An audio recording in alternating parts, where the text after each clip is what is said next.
ಚಾತುರ್ಮಾಸ committee ವತಿಯಿಂದ ನಾವು ಇವತ್ತು ಒಂದು ಪ್ರೆಸ್ ಮೀಟ್ ಮಾಡಿದ್ದೀವಿ. ಪ್ರೆಸ್ ಮೀಟ್ ಹೇಳೋ ಉದ್ದೇಶ ಏನಂದರೆ 2ನೇ ತಾರೀಕು ಆಗಸ್ಟಂದು ನಮ್ಮ ಮಹಾರಾಜರು ಉತ್ತರ ಭಾರತದಿಂದ 700 ಕಿಲೋಮೀಟರ್ ಸುಮಾರು 700 ಕಿಲೋಮೀಟರ್ ನಡ್ಕೊಂಡು 25 ದಿವಸದಲ್ಲಿ ಗುಲ್ಬರ್ಗ ಬಂದು ತಲುಪಿದ್ದಾರೆ. ಅವರ ಆಚಾರ್ಯರು ಒಂದು ದೊಡ್ಡ ಪದವಿ ಅವ್ರದ್ದು, ಭಾಳಷ್ಟು ಶ್ರೇಷ್ಠ ಅವರ ತ್ಯಾಗ ತಪಸ್ಸು ಭಯಂಕರ ಇದೆ. ಅವ್ರ ಕಡೆಯಿಂದ ನಮ್ಮ ಗುಲ್ಬರ್ಗದಲ್ಲಿ ಚಾತುರ್ಮಾಸ ಕಳಸವನ್ನು ಸ್ಥಾಪನೆ ಮಾಡ್ತಾಯಿದ್ದೀವಿ. ಈ ಚಾತುರ್ಮಾಸ ಅಂದರೆ ಈ 4 ತಿಂಗಳಲ್ಲಿ ಜೀವೋತ್ಪನ್ನಗಳು ಆಗುತ್ತವೆ. ಅದರಿಂದ ಮಹಾರಾಜರು ಯಾವತ್ತೂ ನಡ್ಕೋತಾ ಇರಬೇಕು. ಒಂದೇ ಕಡೆ ಅವ್ರು ಇರೋದು ಅವಕಾಶ ಇಲ್ಲ. ಒಂದು ಊರಲ್ಲಿ 41 ದಿವಸ ಮಾತ್ರ ಇರಬೇಕು, ಅದಕ್ಕೆ ಹೆಚ್ಚಿಗೆ ನಡೆಯೋ ಅವಕಾಶ ಇಲ್ಲ. ಬಟ್ ಈ 4 ತಿಂಗಳಲ್ಲಿ ಜೀವೋತ್ಪನ್ನ ಆಗುತ್ತವೆ ಅಂಥೇಳಿ ಅದರ ಅವಕ್ಕೆ ಹಾನಿ ಆಗಬಾರ್ದು ಅಂಥೇಳಿ ಒಂದು ಕಡೆ 4 ತಿಂಗಳು ಎಲ್ಲ ಇಡೀ ಭಾರತಾದ್ಯಂತ ಎಲ್ಲ ಮುನಿಗಳು ಆಚಾರ್ಯರು ಇಡೀ ಅಂದರೆ ನಮ್ಮ ದೇಶದಾದ್ಯಂತ ಅವರೊಂದು ಚಾತುರ್ಮಾಸ ಅಂತೇಳಿ 4 ತಿಂಗಳು ಒಂದು ಕಡೆ ಇರ್ತಾರೆ. ಈ 4 ತಿಂಗಳಲ್ಲಿ ನಾವು ನಮ್ಮದು ಕಳಶಗಳನ್ನು ಸ್ಥಾಪನೆ ಮಾಡ್ತೀವಿ. ಕಳಶಗಳನ್ನು ಬೋಲಿ ಮಾಡಿ ಒಂದು 126 ಕಳಶ ಇರ್ತವೆ. 126 ಕಳಶನಲ್ಲಿ ನಾವು ಬೋಲಿ ಮಾಡಿ ಆ ಬೋಲಿ ಮಾಡಿದ ರಥಗಳ ಮುಖಾಂತರ ಮೆರವಣಿಗೆ ಮಾಡ್ಕೊತ ಪಂಡಿತ ರಂಗಮಂದಿರದಿಂದ ಸಾಯಂಕಾಲ 6 ಗಂಟೆಗೆ ನಮ್ಮ ರಥಗಳು 16 ರಥಗಳು ಯಾರ್ಯಾರು ಬೋಲಿ ತೊಗೊಂಡಿದ್ರೆ ಅವರೆಲ್ಲ ಕುಟುಂಬ ಸಮೇತ ಅಲ್ಲಿ ಕೂತ್ಕೊಳ್ತಾರೆ. ನಮ್ಮ ಇಡೀ ಸಮಾಜ ಅವ್ರ ಜೊತೆ ಬಂದು 108 ಕಳಶಗಳು ಮುಂದೆ ಇರ್ತವೆ. ಬಾಕಿ ಕಳಶಗಳು ತೊಗೊಂಡವ್ರು ರಥದಲ್ಲಿ ಕೂತ್ಕೊಳ್ತಾರೆ. ಅವರೆಲ್ಲ ಕಳಶಗಳನ್ನು ತಂದು ನಮ್ಮ ಮಂದಿರಲಿಟ್ಟು 4 ತಿಂಗಳ ಕಾಲ ಪೂಜೆ ಪುನಸ್ಕಾರ ಮಂತ್ರ ಯಂತ್ರಗಳಿಂದ ಅದನ್ನು ಪೂರ್ಣ ಸ್ಟ್ರಾಂಗ್ ಆಗಿ ಮಾಡಿ ಆಮೇಲೆ 4 ತಿಂಗಳು ಆದ ನಂತರ ನಮ್ಮ ಮಹಾರಾಜರು ಇಡೀ ಸಮಾಜದ ಯಾರ್ಯಾರು ಬೋಲಿ ತೊಗೊಂಡಿರೋ ಅವ್ರ ಮನೆಗೆ ಹೋಗಿ ಕಳಶನ ಸ್ಥಾಪನೆ ಮಾಡ್ತಾರೆ. ಅದರಿಂದ ಮನಃಶಾಂತಿ ನೆಮ್ಮದಿ ಸೌಖ್ಯ ಎಲ್ಲ ಸಿಗುತ್ತೆ ಅಂತ ನಮ್ಮದೆಲ್ಲ ಭಾವನೆ. ಈ ಕಾರ್ಯಕ್ರಮಕ್ಕೋಸ್ಕರ ನಾವು ತಮ್ಮ ಮುಖಾಂತರ ವಿನಂತಿ ಮಾಡಿಕೊಂಡು ಇಡೀ ಜೈನ ಸಮಾಜಕ್ಕೆ ಇದು ಗೊತ್ತಾಗಲಿ ಅಂತ ತಮಗೆ ಪ್ರೆಸ್ ಮಾಡಿ ಹೇಳ್ತಾ ಇದ್ದೀವಿ. ಇಲ್ಲ, ಮೊದಲಾಗುತ್ತೆ ಪ್ರತಿ ಸಲ ಬೇರೆ ಬೇರೆ ಮಹಾರಾಜ ಬರ್ತಾರೆ. ಯಾರು ಬರ್ತಾರೆ ಅಂತ ನಮ್ಗೆ ಗೊತ್ತಿಲ್ಲ. ಅಂದ್ರೆ ಹೋಗಿ ಕೇಳಬೇಕಾಗುತ್ತೆ. ಅವ್ರು ಹೋಗಿ ನಾವು ರಿಕ್ವೆಸ್ಟ್ ಮಾಡ್ಕೋಬೇಕು. ರಿಕ್ವೆಸ್ಟ್ ಮಾಡ್ಕೊಂಡ್ಲೆ ಅವ್ರು ಬರ್ತೀನಿ ಅಂದರೆ ಒಪ್ಕೊಂಡ್ರೆ ಅವ್ರದ್ದೆಲ್ಲ ವ್ಯವಸ್ಥೆ ಮಾಡ್ಕೋ. 700 ಕಿಲೋಮೀಟ್ರ್ ಅವ್ರು ಎಲ್ಲಿ ಬಸ್ನಾಗ ಬರೋದಿಲ್ಲ, ಕಾರ್ನಾಗ ಬರೋದಿಲ್ಲ, ನಡ್ಕೋತ ಬರಬೇಕು.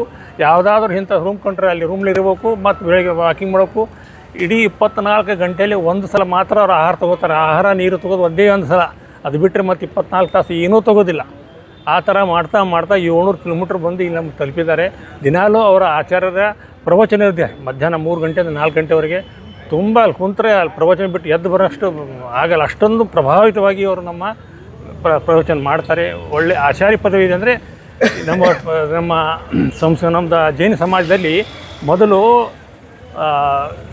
ನಂತರ ಲಂಗೋಟಿ ಕ್ಷುಲ್ಲಕ ಮಹಾರಾಜರಾಗ್ತಾರೆ. ಅವರ ಹೇಗೆ ಯೋಗ್ಯತೆ ಹೆಚ್ಚಾಗ್ತಾ ಹೋಗುತ್ತೆ. ಆಮೇಲೆ ಅವ್ರು ಮಹಾರಾಜರಾಗ್ತಾರೆ. ಮಹಾರಾಜ ಆದ ಕೂಡಲೇ ಆಮೇಲೆ ಆಚಾರ್ಯ ಪದವಿ ಸಿಗುತ್ತೆ. ಅಂಥ ಆಚಾರ್ಯ ನಮ್ಮ ಹತ್ರ ಬಂದಿದ್ದಾರೆ. ಇದೆಲ್ಲ ನಮ್ಮ ಜನರಿಗೆ ಗೊತ್ತಾಗಲಿ ಅಂತ ಉದ್ದೇಶದಿಂದ ತಮ್ಮನ್ನು ಇವತ್ತು ಕರೆದು ಪತ್ರಿಕಾಗೋಷ್ಠಿ ಮಾಡಿದ್ದೀವಿ.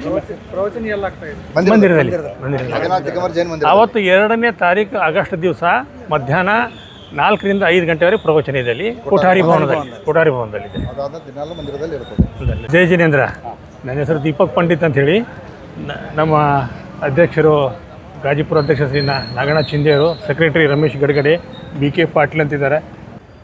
ಆಚಾರ್ಯ ಹರ್ಷಕೀರ್ತಿ ಮಹಾರಾಜರು ನಮ್ಮ ಗುಲ್ಬರ್ಗ ಪಾವನ ಭೂಮಿಗೆ ಜುಲೈ 19ರಂದು ತಮ್ಮ ಪದಕಮಲಗಳಿಂದ ಈ ಭೂಮಿಯನ್ನು ಸ್ಪರ್ಶ ಮಾಡಿಸಿದ ಅವರು ಪಾವನ ಮಾಡಿರುತ್ತಾರೆ. ಈ ಗುಲ್ಬರ್ಗ ನಗರದಲ್ಲಿ ಶ್ರೀ ಏಕ ಹಜಾರ ದಿಗಂಬರ ಜೈನ ಮಂದಿರದಲ್ಲಿ ಚಾತುರ್ಮಾಸವನ್ನು ನಡೀತಾ ಇದೆ. ಈ ಚಾತುರ್ಮಾಸದಲ್ಲಿ ಅವ್ರು 4 ತಿಂಗಳು ಎಲ್ಲಿ ವಿಹಾರ ಮಾಡೋದಿಲ್ಲ. ಈ ಚಾತುರ್ಮಾಸ ಕಳಶ ಸ್ಥಾಪನೆ ಸಲುವಾಗಿ ಈ ಚಾತುರ್ಮಾಸ 4 ತಿಂಗಳ ಸಲುವಾಗಿ 2ನೇ ತಾರೀಕು ಆಗಸ್ಟ್ 2ನೇ ತಾರೀಕು ಕೋಠಾರಿ ಭವನದಲ್ಲಿ ಕಳಶ ಸ್ಥಾಪನೆಯನ್ನು ಇರುತ್ತದೆ. ಆ ಕಳಶ ಸ್ಥಾಪನೆಯಲ್ಲಿ ಯಾರ್ಯಾರು ಕಳಶಗಳನ್ನು ಬೋಲಿ ಇರ್ತದೆ ಆ ಬೋಲಿಯಲ್ಲಿ ತೊಗೊಂಡವರು ಮನೆಗೆ ಮಹಾರಾಜರು ಹೋಗಿಸಿದ ಚಾತುರ್ಮಾಸ ಮುಗಿದ ನಂತರ ಕಳಶ ಸ್ಥಾಪನೆಯನ್ನು ಮಾಡಿಸಿದ ಅವ್ರದ್ದೆಲ್ಲ ಒಳ್ಳೆಯದಾಗಲಿ, ಆಯು ಆರೋಗ್ಯ ಆಶೀರ್ವಾದ ಪ್ರಾಪ್ತಿಯಾಗಲಿ. ಅದಾದ ನಂತರ ದಿನಾಲು ಮಂದಿರದಲ್ಲಿ 3ರಿಂದ 4 ಗಂಟೆವರೆಗೆ ಜೈನ ಬಾಂಧವರಿಗೆ ಒಂದು ಜೈನ ಧರ್ಮದಗಳನ್ನು ತತ್ವಗಳನ್ನು ಆಗಲಿ, ಜೈನ ಧರ್ಮದ ಪಾಲನೆಯನ್ನು ಕಟ್ಟುನಿಟ್ಟಾಗಿ ಪಾಲನೆ ಮಾಡುವಂಥದ್ದು ಬೋಧನೆಯನ್ನು ಮಾಡುತ್ತಾರೆ. ಚಿಕ್ಕ ಮಕ್ಕಳೇನು ಪಾಠಶಾಲೆ ಇರುತ್ತದೆ. ಆ ಪಾಠಶಾಲೆಯಲ್ಲಿ ಮಕ್ಕಳಿಗೆ ಜೈನ ಧರ್ಮದ ಬೋಧನೆಯನ್ನು ಕೊಡ್ತಾರೆ. ದೊಡ್ಡವರಿಗೂ ಕೂಡ ಬೋಧನೆಯನ್ನು ಕೊಡ್ತಾರೆ. ಈ ಚಾತುರ್ಮಾಸದಲ್ಲಿ 4 ತಿಂಗಳಲ್ಲಿ ನಮ್ಮದು ವಿಧಾನಗಳು ನೌಪಿಗಳು ಬರ್ತವೆ. ಈ ಭಾದ್ರಪದದಲ್ಲಿ ನೌಪಿಗಳು ಇರ್ತವೆ. ಆ ನೌಪಿದಲ್ಲಿ ಮಹಾರಾಜರು ಸೋಳಾಕರ್ಣ ನೌಪಿ ಇರ್ತದೆ, ದಶಲಕ್ಷಣೆ ಇರ್ತದೆ, ಅನಂತವೃತ್ತ ಅಂತ ಇರ್ತದೆ. ಈ ಎಲ್ಲ ನೌಪಿಗಳನ್ನು ಮಹಾರಾಜರ ಸಾನ್ನಿಧ್ಯದಲ್ಲಿ ಅತಿ ವಿಜೃಂಭಣೆಯಿಂದ ನಡೀತಿರುತ್ತದೆ.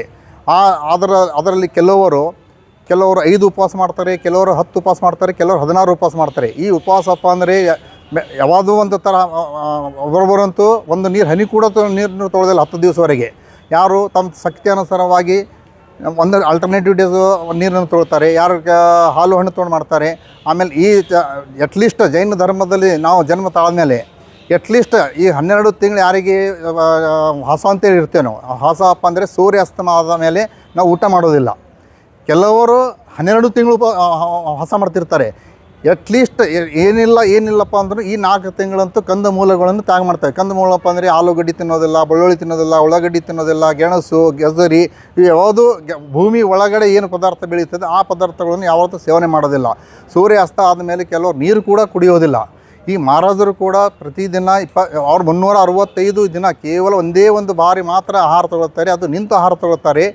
ಒಂದು ಸರ್ತಿ ಆಹಾರ ತೊಗೊಂಡ್ಮ್ಯಾಕೆ ಮತ್ತು 24 ತಾಸು ಅವ್ರ ಆಹಾರ ಕೂಡ ತೊಗೊಳ್ಳೋದಿಲ್ಲ, ನೀರು ಶುದ್ಧ ತೊಗೊಳ್ಳೋದಿಲ್ಲ. ಏನಾದರೂ ಆ ಆಹಾರದಲ್ಲಿ ಏನಾದರೂ ಅಡಚಣೆ ಅಂದರೆ ಕೂದಲು ಬತ್ತು, ಒಳ ಬತ್ತು, ಈವನ್ ಹಳ್ಳ ಬತ್ತಪ್ಪ ಅಂದ್ರೆ ಆವತ್ತಿನ ದಿವಸ ಅವ್ರದ್ದು ಆಹಾರ ಅಲ್ಲಿಗೆ ತ್ಯಾಗ ಮಾಡಿಬಿಡ್ತಾರೆ. ಮತ್ತೆ 24 ಗಂಟೆವರೆಗೆ ಅವ್ರು ಹಾಲು, ನೀರು, ಹಣ್ಣು ಏನೂ ಸೇವನೆ ಮಾಡೋದಿಲ್ಲ.